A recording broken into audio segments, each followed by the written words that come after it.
Welcome back, everybody. This week, the state is reporting another sharp rise in cases of COVID-19. And as we continue the final reopening phase, how can we stay safe and make sure we don't take a step back?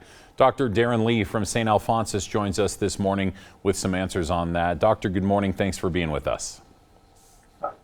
Thank you, Matt. Thanks for having me.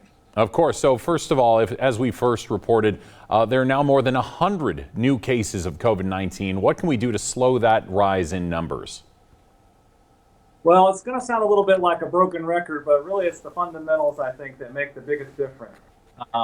Social distancing is still very important. Hand hygiene is still very important.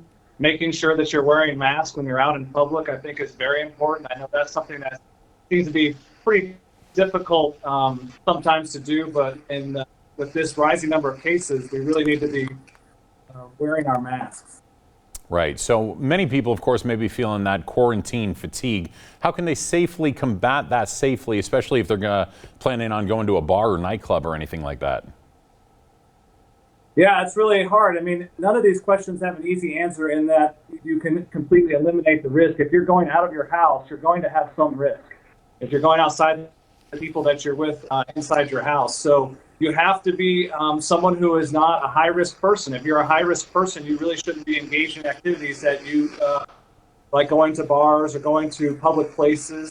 And even if you're a low-risk patient, you can carry that to someone else who could be a high. So making sure that you are washing your hands, a safe distance away from not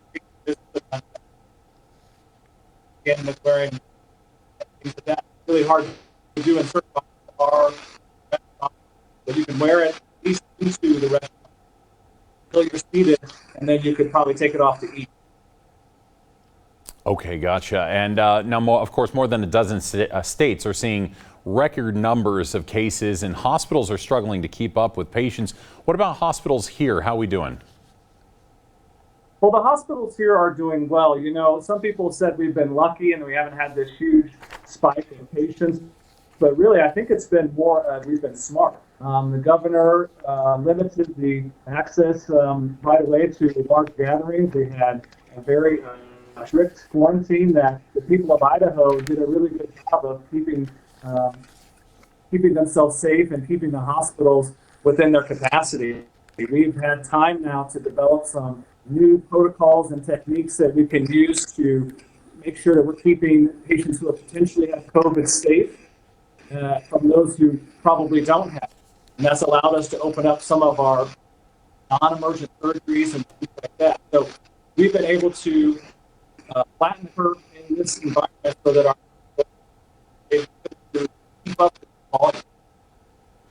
Okay, so it just sounds like a lot of common sense things, wearing a mask, proper hygiene, social distancing, and we are out of time now. So, Doctor, if you can just let us know really quick, if anybody wanted to find out more, where can they go? I'm sorry, I didn't hear that last question. I was just saying, where can people go if they had more questions? So probably, you know, at St. Alphonsus, there's resources on their website at stalphonsus.org. That's both for people who want questions about COVID. It's also for businesses as well, as ways that they can screen their employees, ways to practice social distancing within their business environment. So that's a good resource for people to go to. They can also go to the CDC. Really has a lot of good information that's easy to read. Perfect. All right, Dr. Darren Lee with St. Alphonsus, thanks for joining us. Thank you.